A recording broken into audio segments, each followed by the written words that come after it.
O homem é livre para fazer o que quer, mas não para querer o que quer. Essa é uma frase que eu sou assim apaixonado, é uma frase de Arthur Schopenhauer, um filósofo alemão. Ela é ao mesmo tempo tão maravilhosa quanto ela é desconcertante. Ela dá muito o que pensar, muito para a gente refletir. Mas ao mesmo tempo ela dá cor, né? Ela dá sabor para nossa jornada, né? Para nossa vida, porque senão a vida também seria muito sem graça, né? Sem muita emoção, né?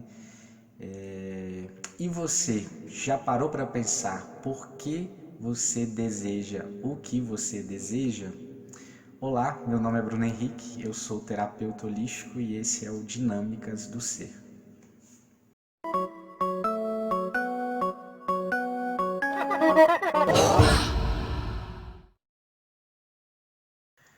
Que nós podemos pensar no que fazer com o que a gente deseja é algo que a gente pode então até certo ponto concordar, é algo que a gente pode pensar que é uma questão até discutível, né? Eu não sei, eu desconfio, né, até certo ponto qual que também seria a finalidade, né, de se ir contra a vivência de um desejo, né, depois dele ter sido, né, criado, né, senão não justificaria o próprio desejo, mas isso é uma discussão para um outro momento.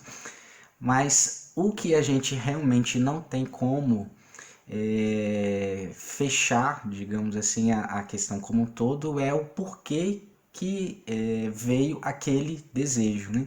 E é uma questão tão profunda porque às vezes tanta gente é recriminada e tanta gente é discriminada, inclusive pelos seus desejos, né? Que não são escolhas, né? Pelo menos não conscientes, né? Então, por exemplo, você passa, né, na rua e você sente atração, né, por alguém, né? Você sente aquela atração, você não escolhe sentir aquela atração por determinada pessoa. Depois que você sente aquela atração, aí sim você vai decidir o que você vai fazer com ela. Mas você não tem como controlar por que você sentiu por ela e não por outra pessoa, por exemplo. E hoje, né, muita gente ainda discrimina, né, os outros, rotula os outros, né, por causa de algo que é muito mais profundo, né, do que a gente possa aí imaginar.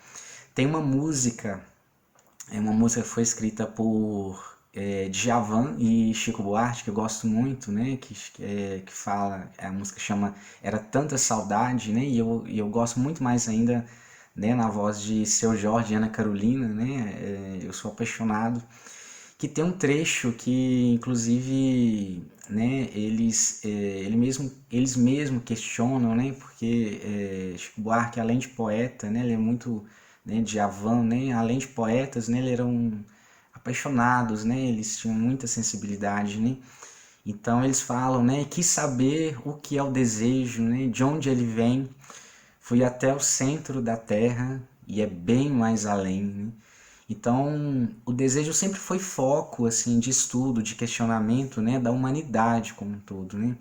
E aí eu trouxe esse pensamento, né, de Arthur Schopenhauer, que ele foi um filósofo que influenciou muito, né, essa questão, principalmente ali, né, por volta, né, do século XIX, né, e ele tinha um pensamento assim muito perturbador até certo ponto, perturbador que eu, assim, no meu ponto de vista até positivamente, porque eu adoro esses questionamentos, onde ele pensava, né, que o nosso mundo, né, o mundo onde a gente está aqui, fenomenológico, né, ele era provocado por algo metafísico, por algo que está fora, inclusive, dessa realidade, né? Algo por trás. E é algo que, na visão dele, inclusive, era meio maquiavélico, insaciável e queria ver assim a gente como se fosse um grande palco, né? Um grande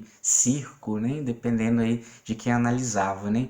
E foi exatamente esses pensamentos que influenciou bastante aí Freud, né? O surgimento da psicanálise, né? Então Freud, ele, né? A questão da descoberta do inconsciente, assim, revolucionou muito, né, todo o nosso pensamento em relação a o que realmente nos move, né, ou se nós estamos realmente no controle do que nos move, né. Então, se nós temos questões que são inconscientes, ou seja, que nem nós mesmos percebemos que estão nos movendo, o que de fato move, né, nos move ou move o mundo? É, junto, né, quase paralelamente a Freud, a gente tem aí a grande figura de Jung, né, Carl Gustav Jung, não sei se assim se pronuncia, mas Jung, eu também tenho muitas referências de Jung, inclusive várias questões que a gente vai trazer aqui nos vídeos, com uma influência muito grande, né, da psicologia junguiana, que assim eu também tenho muita paixão e muito interesse, porque eu acho que é um trabalho incrível, né? Que diferenciando um pouco assim dos focos, né, do próprio, né, do que o Freud trouxe, né, Jung ele procurou aprofundar ainda mais, né, no que se refere assim a entender as origens, né, daquilo que nos move, inclusive em meios, né, digamos assim, não tão racionais, né? Então Jung foi um dos grandes estudiosos, né, da astrologia, inclusive, né, do tarô, inclusive, né, da linguagem simbólica, né? Então ele via sempre muita ligação entre o símbolo, né, ou os símbolos, né, e o nosso inconsciente, né? A linguagem do inconsciente, ela é simbólica, ela não é racional, né, verbal, como a gente está acostumado, né, de racionalizar tudo dentro de um contexto puramente, né, dentro de uma lógica racional, né?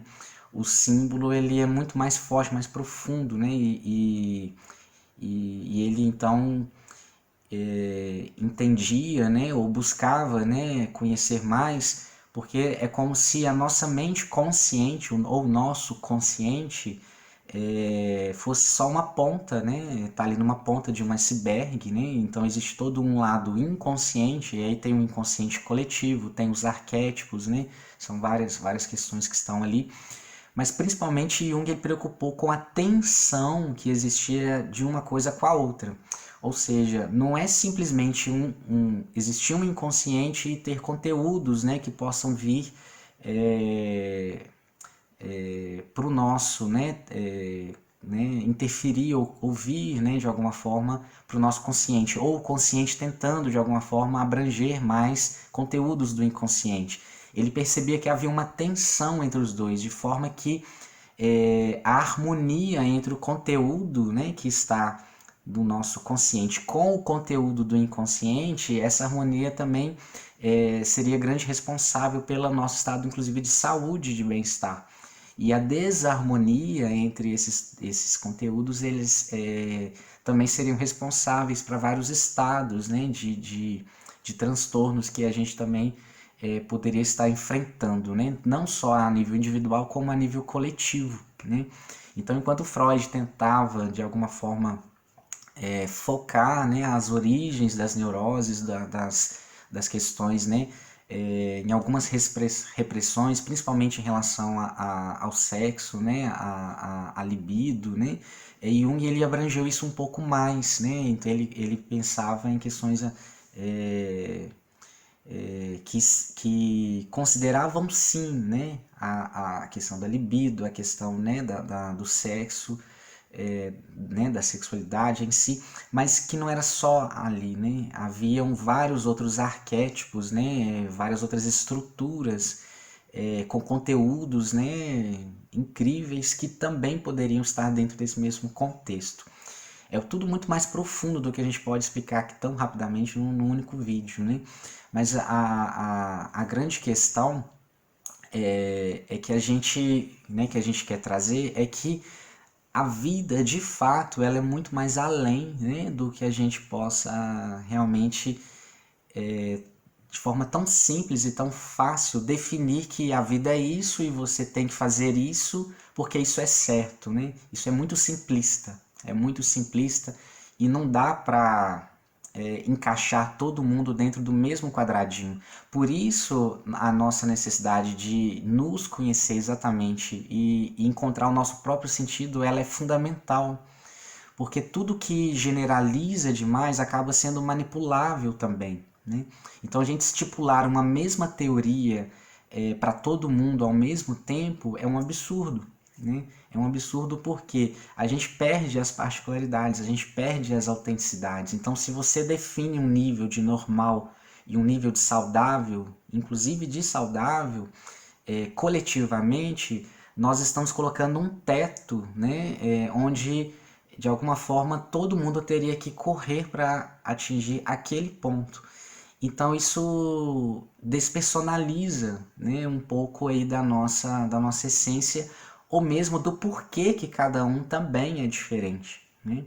Então a gente vê hoje a própria ciência, ela entrando em campos, né, que vem colaborar muito para essas construções, né, para esse entendimento. Hoje a física quântica ela está colocando, né, quebrando muitos paradigmas, né, e criando inclusive outros paradigmas, porque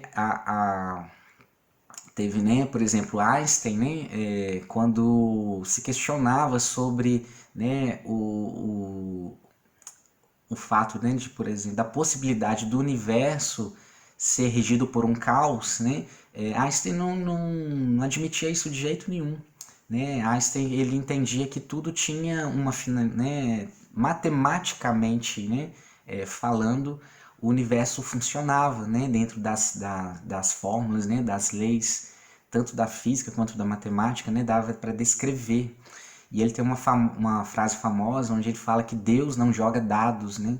Ou seja, tudo está muito ali conectado. E esse pensamento ele veio influenciando o nosso pensamento, né, durante muito tempo.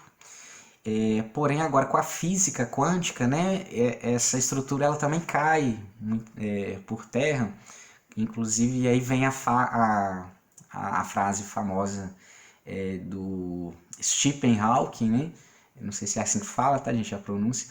Mas o Stephen Hawking, ele pega, né, ele brinca, inclusive, com a frase, né, e fala que Deus não só joga dados, né, como ele às vezes os esconde, né, onde a gente nunca vai achar, né. Então ele fazendo uma brincadeira que, tipo assim, ele joga sim e de um jeito meio travesso até, e sabe-se lá com qual intenção, né. Mas isso tudo vem fazendo com que a gente realmente entenda, ou pelo menos aceite, né?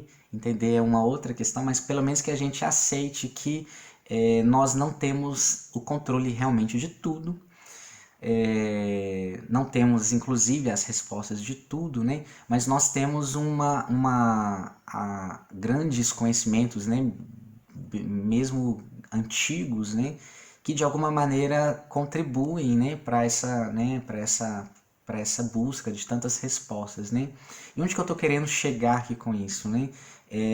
Porque incrivelmente e maravilhosamente, a gente vê o trabalho, né, do psiquiatra e psicanalista, né, Jung, né, extremamente voltado para o interesse, né, extremamente interessado, né, nos conhecimentos, por exemplo, da astrologia, né, e inclusive até do próprio tarô, onde ele via nessa, né, com ferramentas muito interessantes e muito condizentes, né, com toda uma teoria, né, ligada ali aos arquétipos e a um contexto onde, no fundo, a gente estaria buscando, né, simplesmente uma expansão, né, de consciência, talvez, né, de um conteúdo,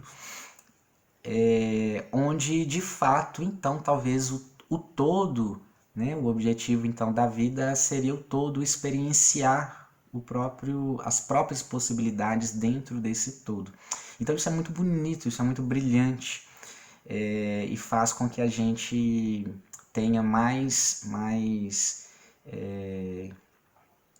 paixão ainda assim por todos esses conhecimentos. Então a gente vai começar a fazer uma série também de vídeos, né, a respeito tanto do tarô quanto da astrologia. Então a gente vai criar uma playlist separada para isso, e eu te convido aqui a se inscrever no canal. Não deixa de inscrever, deixa aí sua curtida, isso é importante para a gente, para que você receba aí os próximos vídeos a tempo, né, e sem perder nada por aí.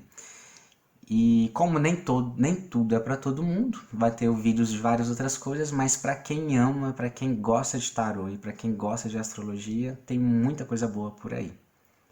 É isso.